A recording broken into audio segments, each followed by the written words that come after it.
Welcome to Mariposa Read, Enjoy, and Discover, brought to you by the Mariposa Adult Literacy Program with support from the Mariposa County Library and a grant generously provided by the California Library Literacy Services.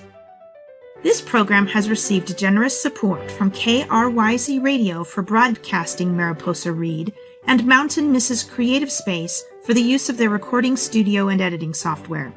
The Adult Literacy Program is available to individuals 18 years of age and older. It is a free and confidential service to help adults reach their literacy goals such as citizenship, high school diploma, and employment opportunities. For more information, contact the Mariposa County Library at 209-966-2140 or email Mariposa Read, that's READ, @gmail.com. How this program works is, you may obtain a digital copy or transcript of the content from the Mariposa County Library's website at www.mariposalibrary.org. Select the Mariposa Read menu option under the Adult Literacy tab. You may also find them on the Mariposa Adult and Family Literacy's Facebook page under the event with the title of the show. If you would like a printed copy, they may be found in front of the Mariposa County's main library from 9 a.m. to 4 p.m., Monday through Friday, on the Adult Literacy cart just right outside the door. And thank you so much for joining us for Mariposa Read, Enjoy, and Discover. We have been reading since the beginning of July from the PDF Learn About the United States Quick Civic Lessons for the Naturalization Test that is put out by the U.S. Citizenship and Immigration Services. And we thought that this would be a great piece to read together. We are starting today on page 24, and we will start with a gray box with the red stars across it at the very top of that page. Integrated Civics, an understanding of America's geography, symbols, and holidays is important. They provide background and more meaning to historical events and other landmark moments in U.S. history.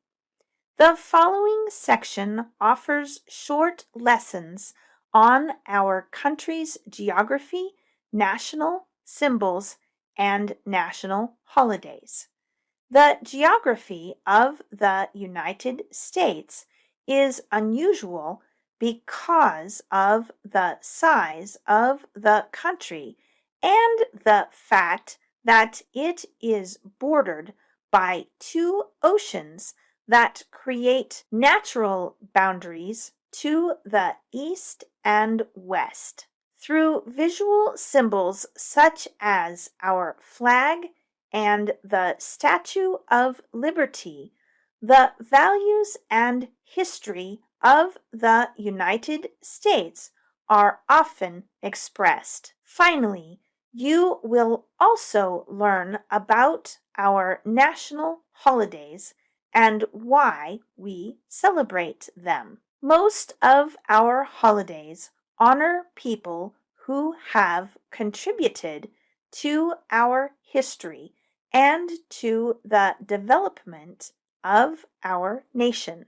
By learning this information, you will develop a deeper understanding of the United States and its geographical boundaries, principles, and freedoms. A. Geography. 88. Name one of the two longest rivers in the United States. Missouri River, Mississippi River, and some people pronounce Missouri, Missouri. The Mississippi River is one of America's longest rivers. It runs through 10 U.S. states. The Mississippi River was used by American Indians for trade, food, and water before Europeans came to America. It is nicknamed the Father of Waters. Today, The Mississippi River is a major shipping route and a source of drinking water for millions of people. The Missouri River is also one of the longest rivers in the United States. The Missouri River is actually longer than the Mississippi River. It starts in Montana and flows into the Mississippi River. In 1673, the French explorers Joliet and Marquette were the first Europeans to find the Missouri River. It is nicknamed Big Muddy because of its high silt content. 89. What ocean is on the west coast of the United States? Pacific Ocean. The Pacific Ocean is on the west coast of the United States.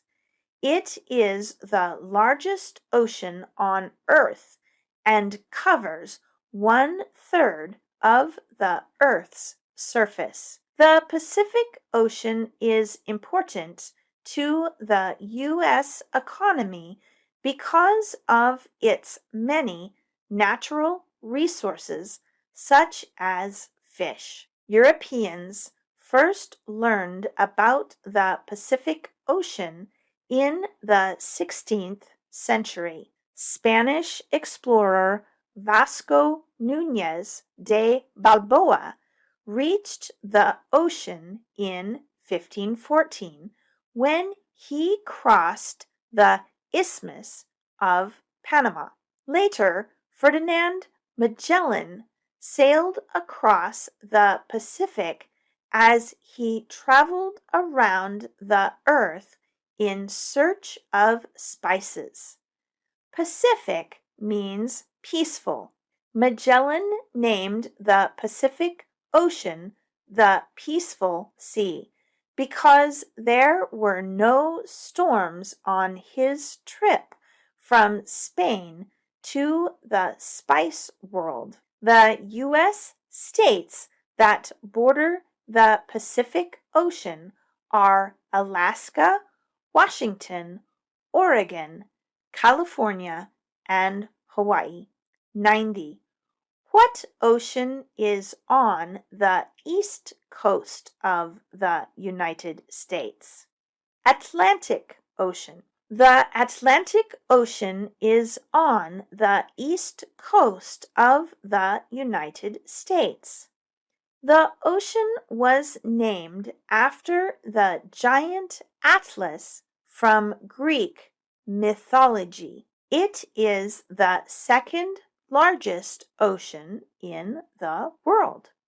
The Atlantic Ocean is a major sea route for ships. It is one of the most frequently traveled oceans in the world. The Atlantic Ocean is also a source of many natural resources. The Atlantic Ocean was formed by the separation of the North American and European continents millions of years ago. The ocean covers about 1/5 of the Earth's surface. In the middle of the ocean is the Mid-Atlantic Ridge, an immense underwater mountain range that extends the length of the Atlantic and is a source of volcanic activity. The U.S. states that border the Atlantic Ocean are Connecticut, Delaware, Florida, Georgia, Maine, Maryland, Massachusetts, New Hampshire, New Jersey, New York, North Carolina, Rhode Island, South Carolina, and Virginia. 91. Name one U.S. territory. Puerto Rico, U.S. Virgin Islands, American Samoa, Northern Mariana Islands, Guam. There are 5 major U.S. territories: American Samoa, Guam, the Northern Mariana Islands, Puerto Rico, and the U.S. Virgin Islands. A U.S. territory is a partially self-governing piece of land under the authority of the U.S. government. U.S. territories are not states, but they do have representation in Congress. Each territory is allowed to send a delegate to the House of Representatives. The people who live in American Samoa are considered U.S. nationals. The people in the other 4 territories are U.S. citizens. Citizens of the territories can vote in primary elections for president, but they cannot vote in the general elections for president. 92. Name one state that borders Canada. Maine, New Hampshire, Vermont, New York, Pennsylvania, Ohio, Michigan, Minnesota, North Dakota, Montana, Idaho, Washington, Alaska. The northern border of the United States stretches more than 5,000 miles from Maine in the east to Alaska in the west. There are 13 states on the border with Canada. The Treaty of Paris of 1783 established the official boundary between Canada and the United States after the Revolutionary War. Since that time, there have been land disputes, but they have been resolved through treaties. The International Boundary Commission, which is headed by 2 commissioners, one American and one Canadian, is responsible for maintaining the boundary. And at the top right-hand side, there is a cool picture that says Old Spanish Bridge in Umatac, Guam, courtesy of the Office of U.S. Representative Madeline Z. Bordalo. 93. Name one state that borders Mexico. California, Arizona, New Mexico, Texas. The border between the United States and Mexico is about 1,900 miles long and spans 4 U.S. states: Arizona, California, New Mexico, and Texas. The United States established the border with Mexico after the Mexican-American War and the Gadsden Purchase in 1853. The Gadsden Purchase helped the United States get the land it needed to expand the Southern Railroad. The United States bought this land for $10 million. The land bought through the Gadsden Purchase is now part of the states of Arizona and New Mexico. The U.S. border with Mexico is one of the busiest international borders in the world. 94. What is the capital of the United States?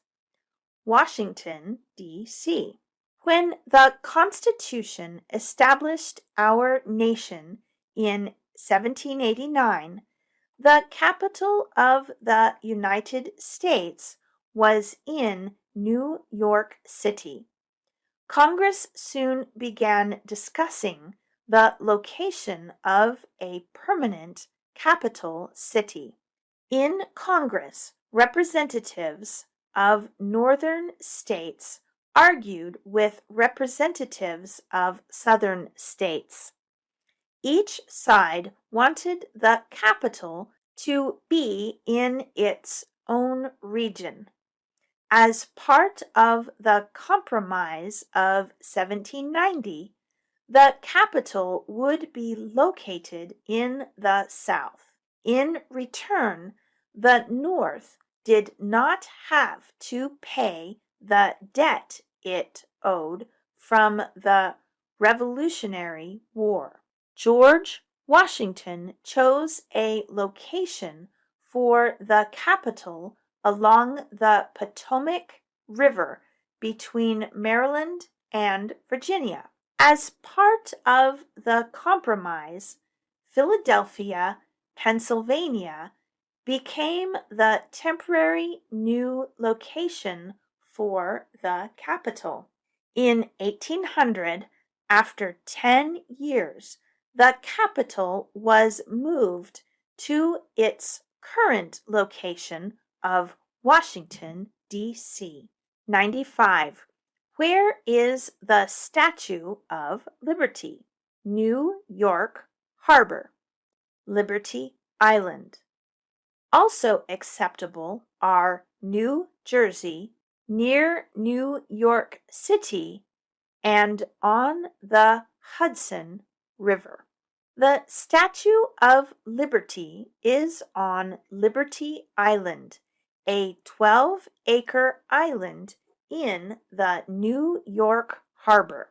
France gave the statue to the United States as a gift of friendship. French artist Frederic Auguste Bartholdi made the statue. It shows a woman escaping the chains of tyranny and holding a torch symbolizing liberty. The Statue of Liberty was dedicated on October 28, 1886, 110 years after the signing of the Declaration of Independence. President Grover Cleveland accepted the gift for the American people. The Statue of Liberty is a well-known symbol of the United States and of freedom and democracy. The Statue of Liberty became a symbol of immigration because it was located next to Ellis Island, which was the first entry point for many immigrants during the great waves of immigration. The Statue of Liberty was the first thing new immigrants saw as they approached New York Harbor. B. Symbols. 96. Why does the flag have 13 stripes? Because there were 13 original colonies. Because the stripes represent the original colonies. There are 13 stripes on the flag because there were 13 original colonies. We call the American flag the Stars and Stripes. For 18 years after the United States became an independent country, the flag had only 13 stripes. In 1794, Kentucky and Vermont joined the United States, and 2 stripes were added to the flag. In 1818, Congress decided that the number of stripes on the flag should always be 13. This would honor the original states that were colonies of Great Britain before America's independence. 97. Why does the flag have 50 stars? Because there is 1 star for each state. Because each star represents a state. Because there are 50 states. Each star on the flag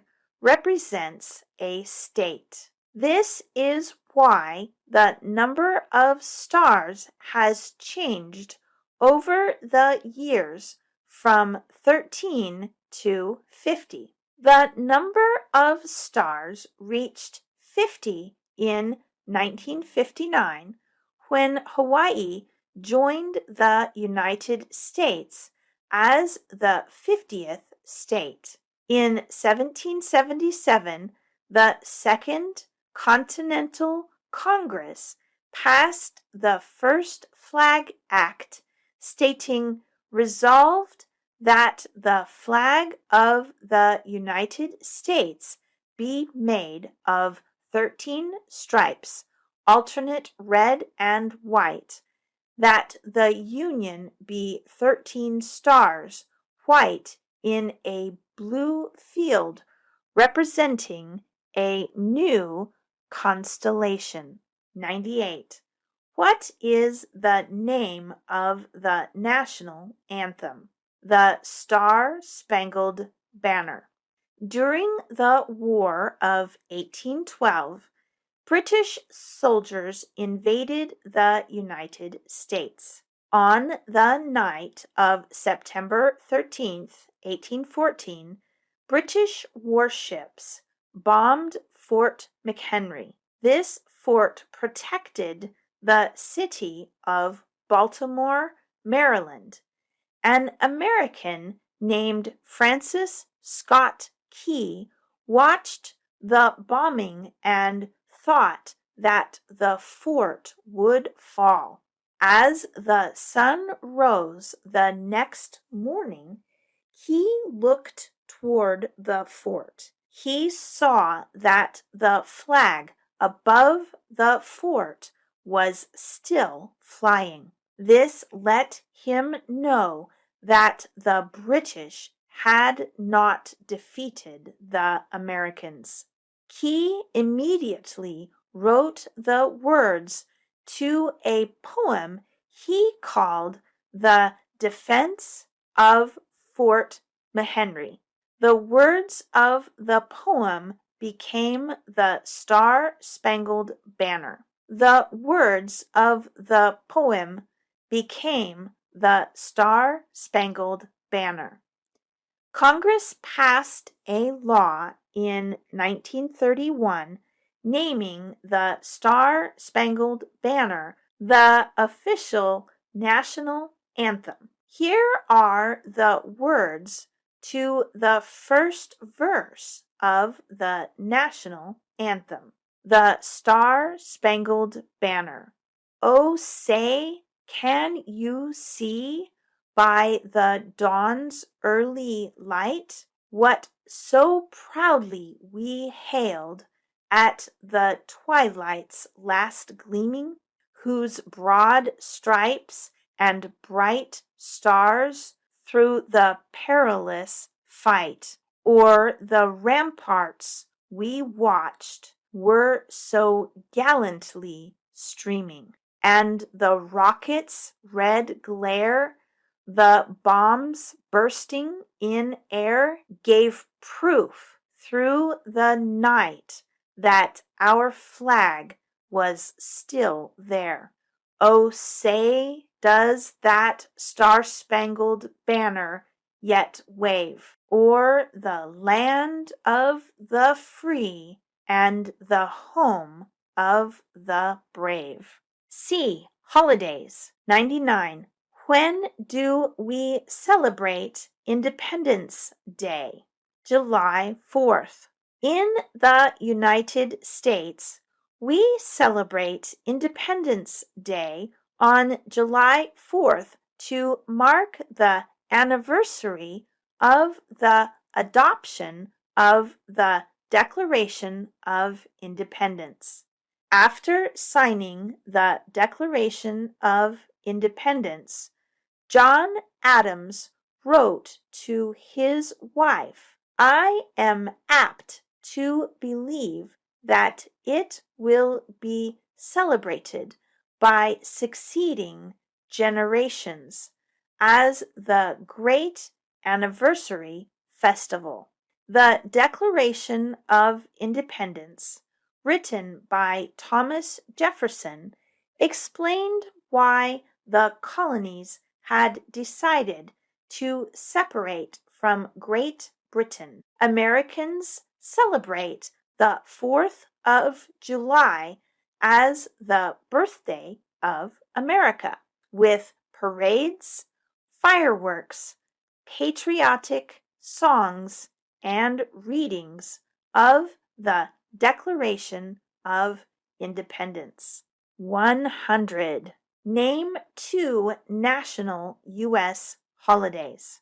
New Year's Day, Martin Luther King Jr. Day, and JR is an abbreviation for Junior, President's Day, Memorial Day, Independence Day, Labor Day, Columbus Day, Veterans Day, Thanksgiving, Christmas. Many Americans celebrate national or federal holidays. These holidays often honor people or events in our American heritage. These holidays are national in a legal sense only for federal institutions and in the District of Columbia. Typically, federal offices are closed on these holidays. Each state can decide whether or not to celebrate the holiday. Businesses, schools, and commercial establishments may choose whether or not to close on these days. Since 1971, federal holidays are observed on Mondays, except for New Year's Day, Independence Day, Veterans Day, Thanksgiving, and Christmas. At the top right-hand side of the page, there's a beautiful painting, and it says below, "In the Star-Spangled Banner" by Percy Moran, Francis Scott Key reaches toward the flag flying over Fort McHenry, courtesy of the Library of Congress, and then it has the identification number. And that concludes this wonderful set of civics lessons that we have been reading together over the last 2 months, and we will be uploading these onto our YouTube channel called Mariposa Read. That's R-E-A-D. A lot of this reading had some pretty big words, and so it wasn't exactly beginning reader skills. It was more of an intermediate reader. So we are going to be doing some wonderful books called Adult New Readers. These are truly beginning readers set for beginning adult literacy learners. A lot of these books are going to be read by the authors who wrote them. So we're going to have guest readers coming up, and I'm really excited. We do hope that you will tune in to join us next Thursday right here on KRYZ Radio.